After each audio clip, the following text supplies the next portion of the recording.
Hello friends, GK गुरु जेड्डा YouTube platform पे मैं शैलेश आप सभी का हार्दिक स्वागत करता हूं।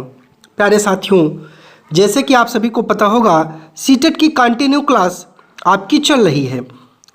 जो भी आपके लिए महत्वपूर्ण टॉपिक है मैं उनको अंडरलाइन करते हुए चलूँगा, उनको बताते हुए चलूँगा जो आपकी एग्ज़ाम की दृष्टि से बहुत महत्वपूर्ण है, जो आपकी एग्ज़ाम में आ सकते हैं। जैसे आपको पता है, एनसीईआरटी हमको एक कहानी से हमेशा जोड़ करके किसी चैप्टर की रूपरेखा को बताती है। एक छोटी सी कहानी है, आइए उसको हम लोग पढ़ते हैं और समझते हैं। चैप्टर का नाम है इमारतें, चित्र तथा किताबें। ठीक है। मरुत्सामी और लौह स्तंभ। मरुत्सामी आज बहुत खुश था।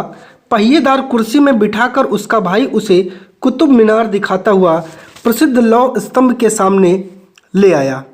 धूल भरे पथरीले रास्तों से रैंप के सहारे यहाँ तक काफ़ी मुश्किल था। अपने इस अनुभव को मारुत्सामी कभी भूल ही नहीं सकता है। इसी कहानी से हमको जोड़ा गया है। एक शब्द यहाँ लिखा है, धातु विज्ञान। कहा जाता है प्राचीन भारतीय धातु वैज्ञानिकों ने विश्व धातु विज्ञान के क्षेत्र में प्रमुख योगदान दिया है। पुरातात्विक खुदाई ने यह दर्शाया कि हड़प्पावासी कुशल शिल्पी थे। कैसे थे? कुशल शिल्पी थे, कारीगर थे। उन्हें तांबे के धातुकर्म, धातु शोधन की जानकारी थी। उन्होंने तांबा और टिन को मिलाकर कांसा बनाया। देखिए, ये लाइन आपके लिए बहुत इंपॉर्टेंट है। हड़प्पा वाले जो हड़प्पा के निवासी थे, उन्होंने कांसा का निर्माण कैसे किया? तो तांबे और टिन से किया। आपसे क्वेश्चन पूछ सकता है। जहां हड़प्पावासी कांस्य युग से जुड़े थे, वहीं उनके उत्तराधिकारी लौह युग से संबंधित थे, अर्थात उनके बाद जो आए वो लौह युग से जुड़े। भारत अत्यंत विकसित किस्म के लोहे का निर्माण करता था। खोटा लोहा, पिटवा लोहा, ढलवा लोहा। अब आपसे पूछ लेगा लोहा कितने प्रकार का है, तो यहाँ 3 प्रकार दिया गया है एनसीईआरटी में। प्यारे साथियों, आप 3 ही बताएंगे, खोटा लोहा, पिटवा लोहा और ढलवा लोहा।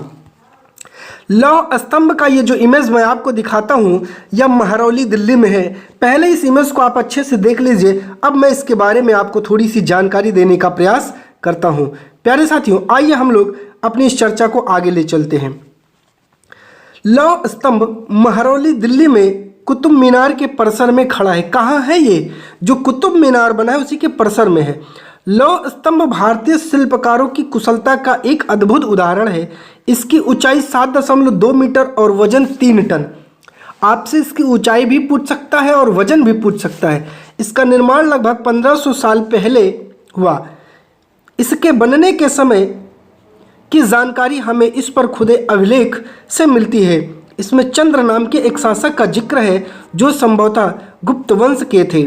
आश्चर्य की बात यह है कि इतना पुराना, अर्थात इतने वर्षों के बाद भी इसमें किसी प्रकार का कोई जंग नहीं लगा है। ये आपको जो दिखाया गया है, तो चंद्र नाम के राजा का उल्लेख मिलता है। इसका मतलब चंद्रगुप्त का उल्लेख मिलता होगा। आगे है, कह रहा है ये ईंट और पत्थरों की इमारतें। हमारे शिल्पकारों की कुशलता के नमूने स्तूपों जैसी कुछ इमारतों में देखने को मिलते हैं। अब स्तूप का शाब्दिक अर्थ टीला होता है। अब आप याद रखिएगा, स्तूप का शाब्दिक अर्थ भी आपसे पूछ सकता है। हालांकि स्तूप विभिन्न आकार के थे, कभी गोल या लंबे तो कभी बड़े या छोटे। उन सब में एक समानता है, प्रायः सभी स्तूपों के भीतर एक छोटा सा डिब्बा रखा रहता है। इन डिब्बों में बुद्ध या उनके अनुयायियों के शरीरों के अवशेष जैसे हड्डी, दांत, ये सारी चीज़ें आपको देखने को मिलेंगी।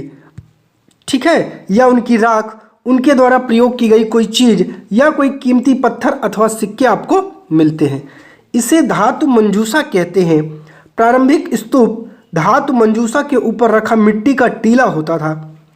बाद में टीले को कई ईंटों से ढक दिया गया और बाद के काल में उसको जो है गुंबदानुमा ढांचे को तराशते हुए जो है अच्छे अच्छे पत्थरों से उसको ढक दिया गया।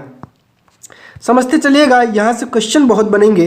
प्राय स्तूपों के चारों ओर परिक्रमा करने के लिए वृत्ताकार पथ बना होता था, जिसे प्रदक्षिणा पथ कहते हैं। प्रदक्षिणा पथ, ये देखिए, ये जो क्षेत्र आपको दिख रहा है, ये रेलिंग है और ये स्तूप है। इसके बीच में प्रदक्षिणा करने के लिए जगह है। इस रास्ते को रेलिंग से घेर दिया जाता था। देखिए, ये वाला हिस्सा रेलिंग का है, जिसे वेदिका कहते हैं। तो रेलिंग को वेदिका कहते थे। वेदिका में प्रवेश द्वार, ये देखिए जो आपको दिखा रहा हूँ ये प्रवेश द्वार बना है। तो वेदिका में प्रवेश द्वार बने होते थे। रेलिंग तथा तोरण द्वार प्रायः मूर्ति कला की सुंदर कलाकृतियों से सजे होते थे। देखिए यहाँ पे आपको बहुत सारी मूर्तियों के नमूने दिख रहे होंगे, ठीक है, ये आपको मूर्तियाँ दिखाई दे रही हैं।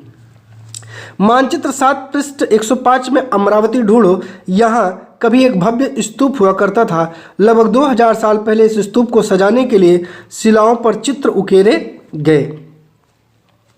आगे की बात हम आपसे करते हैं। कई बार पहाड़ियों को काटकर बनाई गई गुफाएं होती थी। इस तरह कई गुफाओं को मूर्तियों तथा चित्रों द्वारा सजाया भी जाता था। इस काल में आरंभिक हिंदू मंदिरों का भी निर्माण किया गया। इन मंदिरों में विष्णु, शिव, दुर्गा जैसे देवी देवताओं की पूजा होती थी।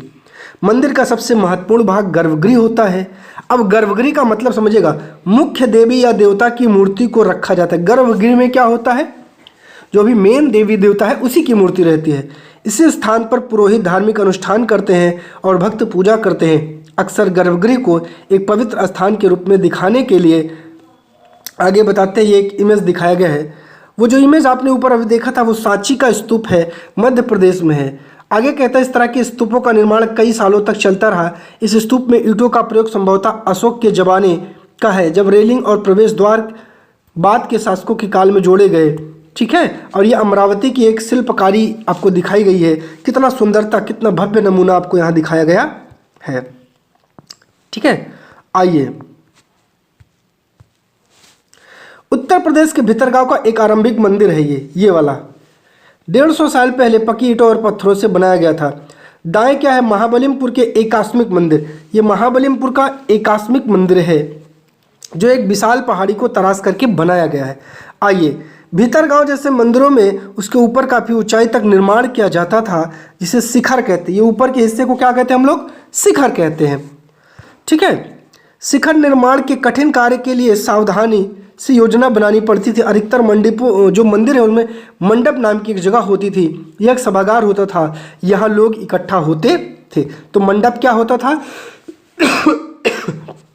सभागार होता था जहाँ लोग इकट्ठा होते थे। महाबलीपुर और ऐहोल को आपको मानचित्र 7 में ढूंढना है। इन शहरों में पत्थरों के बने कुछ उत्कृष्ट मंदिर हैं, उनमें से कुछ यहाँ दिखाए गए हैं, ठीक है। और ये जो है आपको एक मंदिर का हिस्सा दिखाया गया है, ठीक है। इसको आप लोग देखिएगा, समझिएगा। आगे हम लोग स्तूप और मंदिर किस तरह बनाए जाते थे इस पर चर्चा करते हैं। स्तूप और मंदिर को बनाने की प्रक्रिया कई अवस्थाएं आती थी। इसके लिए काफ़ी धन खर्च होता था, इसलिए आमतौर पर राजा या रानी ने बनवाने का निश्चय करते थे। पहला काम अच्छे किस्म के पत्थर ढूंढकर शिलाखंडों को खोदकर निकालना होता था। फिर मंदिर या स्तूप के लिए सोच विचार कर तय किए गए स्थानों पर शिलाखंडों को पहुंचाना होता था। यहाँ पत्थरों को काट छाट कर तराशने के बाद खंभों, दीवारों की चौखटों, फर्शों, छतों का आकार दिया जाता था। सबके तैयार हो जाने पर सभी जगहों पर उन्हें जो है अपना सेट करना पड़ता था, जो कि बहुत मुश्किल काम होता था। ये एक इमेज आपको दिखाया गया है प्यारे साथियों। यह उड़ीसा का जैन मठ, एक पहाड़ी को खोदकर इस 2 मंजिला इमारत को बनाया गया है। कमरों के प्रवेश द्वारों को ध्यान से देखना है। इनमें जैन भिक्षु रहते थे और ध्यान करते थे, ठीक है। पृष्ठ 14 पर दिए गए चित्र और यहाँ दिखाई गई गुफाओं में क्या अंतर है आपको ढूंढना और करना है। देखिए कितना बढ़िया व्यवस्था यहाँ पहाड़ों को काट करके उस समय बनाया गया है। नीचे राष्ट्रीय संग्रहालय नई दिल्ली में एक मूर्ति का चित्र है, इसको देखना है, अभी मैं आपको दिखाता हूँ। ये है, ये जो चित्र है राष्ट्रीय नई दिल्ली के संग्रहालय में आपको ये चित्र मिलेगा। इस तरह का शानदार ढांचा निर्माण करने के लिए शिल्पकारों को सारा खर्च संभवतः राजा रानी ही देते थे। इसके अतिरिक्त इन स्तूपों या मंदिरों में आने वाले भक्त जो उपहार अपने साथ लाते थे उनसे इमारत की सजावट की जाती थी। जैसे हाथी दांत का काम करने वाले श्रमिकों के संघ ने सांची के एक अलंकृत प्रवेश द्वार को बनाने का खर्च दिया था। प्रवेश द्वार को तोरण भी कहा जाता है, जानते रहिएगा। इसकी सजावट के लिए पैसे देने वालों में व्यापारी, कृषक, माला बनाने वाले, इत्र बनाने वाले, लोहार और सुनार का भी नाम आता है। आगे तथा ऐसे कई स्त्री पुरुष शामिल हैं जिनके नाम खंभों, रेलिंगों तथा दीवारों पर खुदे हैं। इसलिए जब तुम इन स्थानों को देखने जाओ तो याद रखना कि कितने सारे लोगों ने इन्हें बनाने और सजाने में अपना योगदान दिया है। प्यारे साथियों, अब हम लोग बात करते हैं चित्रकला की। ये पेंटिंग आपको बहुत ध्यान से देखना है, जो अभी ये पेंटिंग दिखाई गई है, इस पेंटिंग को जरा गौर से देखिए, फिर हम इसके बारे में आपसे बात करते हैं। आइए चित्रकला की बात हम आपसे करते हैं। मानचित्र 7 में अजंता को ढूंढो, यह वह जगह है जहाँ पहाड़ों में सैकड़ों सालों के दौरान कई गुफाएं खोदी गई। इनमें ज़्यादातर बौद्ध भिक्षुओं के लिए बनाए गए बिहार हैं। इनमें कुछ को चित्रों द्वारा सजाया गया है। इनके कुछ उदाहरण दिए गए। गुफाओं के अंदर अंधेरा होने की वजह से अधिकांश चित्र मसालों की रोशनी से बनाए गए थे। इन चित्रों के रंग 1500 साल बाद भी चमकदार हैं। ये रंग पौधे तथा खनिजों से बनाए गए थे। इन महान कृतियों के बनाने वाले कलाकार अज्ञात हैं। अर्थात कितना सुंदर चित्रकला है उस समय की। देखिए, आप लोग देख रहे हैं ना, कितना सुंदर है, लेकिन इसको बनाने वाले के बारे में कोई जानकारी नहीं। ये देखिए कितना बढ़िया है, इसके बारे में बनाने वाले की कोई जानकारी आपको नहीं मिलेगी। प्यारे साथियों, अब हम लोग चलते हैं पुस्तकों की दुनिया में। इस युग में कई प्रसिद्ध महाकाव्यों की रचना भी की गई है।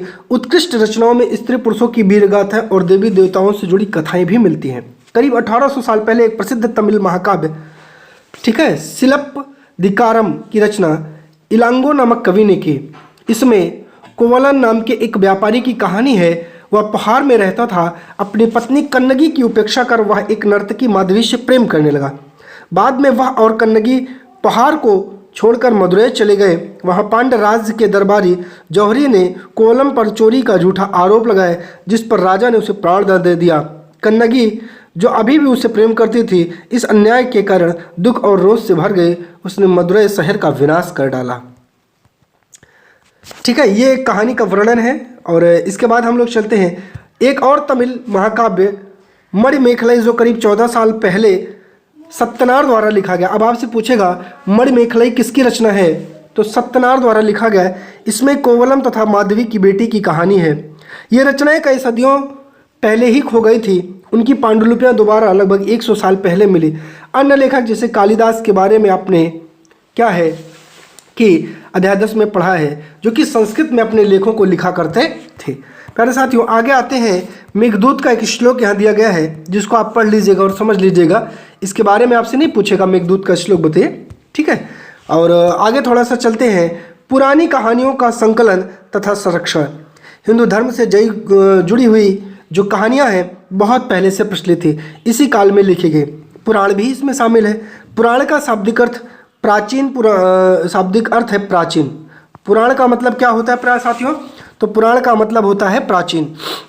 पुराणों में विष्णु, शिव, दुर्गा, पार्वती जैसी देवी देवताओं से जुड़ी कहानियां हैं। तो पुराणों में क्या मिलेगा, देवताओं से जुड़ी कहानियां। इन देवी देवताओं की पूजा की विधियां दी गई हैं। इसके अतिरिक्त इसमें संसार की सृष्टि और राजाओं के बारे में भी कहानियां हैं। अधिकतर पुराण सरल संस्कृत श्लोकों में लिखे गए हैं, जिससे सब इन्हें जो है सुन और समझ सके। आगे आपसे कह रहा है कि जैसे स्त्रियां तथा शूद्र जिन्हें वेद पढ़ने की अनुमति नहीं थी, वे पुराणों को सुन सकते थे। पुराणों का पाठ पुजारी मंदिरों में क्या करते थे, जिसे लोग सुनने आते थे। 2 संस्कृत महाकाव्य महाभारत और रामायण लंबे अरसे से लोकप्रिय रहे हैं। इनमें से कुछ चिरपरिचित कहानियाँ जैसे आपने हमेशा सुना होगा, ठीक है। महाभारत में आपने कौरवों और पांडवों के बीच जो युद्ध हुआ है, इसकी कहानी आपने जरूर सुनी होगी। इस युद्ध का उद्देश्य पुरुवंश की राजधानी हस्तिनापुर की गद्दी प्राप्त करना था। तो पुरुवंश की राजधानी क्या थी, हस्तिनापुर थी, याद रखिएगा। इस कहानी से तो बहुत ही पुरानी आपको जानकारियाँ मिलती है। आज इसे हम जिस रूप में जानते हैं वह करीब 1500 साल पहले लिखी गई। माना जाता है कि पुराणों और महाभारत दोनों को ही व्यास नाम के ऋषि ने संकलित किया था। महाभारत में ही भागवत गीता भी है, जिसके बारे में अध्याय 9 में हमने पढ़ा था। रामायण की कथा कौशल के राजकुमार राम के बारे में है। उनके पिता उन्हें वनवास दे दिया था। वन में उनकी पत्नी सीता का लंका के राजा रावण ने अपहरण कर लिया था। सीता को वापस पाने के लिए राम को लड़ाई लड़नी पड़ी। वे विजयी होकर कौशल की राजधानी अयोध्या लौटे। तो कौशल की राजधानी क्या थी, अयोध्या थी। महाभारत की तरह रामायण भी एक प्राचीन कहानी है, जिसका बाद में जो है इसका लिखित रूप दिया गया। संस्कृत रामायण के लेखक वाल्मीकि माने जाते हैं, याद रखिएगा, आपसे पूछ सकता है। आम लोगों द्वारा कही जाने वाली कहानियाँ, आम लोग कहानियाँ कहा करते थे, कविता और गीतों की रचना करते थे, गाने गाते थे, नाचते थे, नाटकों को खेलते थे। इनमें कुछ तो इस समय के आसपास जातक और पंचतंत्र की कहानियों के रूप में लिखकर सुरक्षित कर लिए गए। जातक कथाएं तो अक्सर स्तूपों की रेलिंगों तथा अजंता के चित्रों में दर्शाई जाती थी। प्यारे साथियों, आइए हम लोग थोड़ा सा, एक बंदर और राजा की कहानी है। ये कहानी आप पढ़ लीजिएगा, आपसे कहानी नहीं पूछेगा क्योंकि कहानी का कोई इंपॉर्टेंस नहीं है। तो विज्ञान की पुस्तकों के बारे में जानकारी देखते हैं, थोड़ा इंपॉर्टेंट है। इसी समय गणितज्ञ और खगोल शास्त्री आर्यभट्ट ने संस्कृत में आर्यभट्टियम नामक पुस्तक लिखी। तो ये आर्यभट्ट की ही पुस्तक क्या है, आर्यभट्टियम, बहुत इंपॉर्टेंट है। इसमें लिखा कि दिन और रात पृथ्वी की अपनी धुरी पर चक्कर काटने की वजह से होते हैं, जबकि लगता है कि रोज सूर्य निकलता है और डूबता है। उन्होंने ग्रहण के बारे में भी एक वैज्ञानिक तर्क दिया।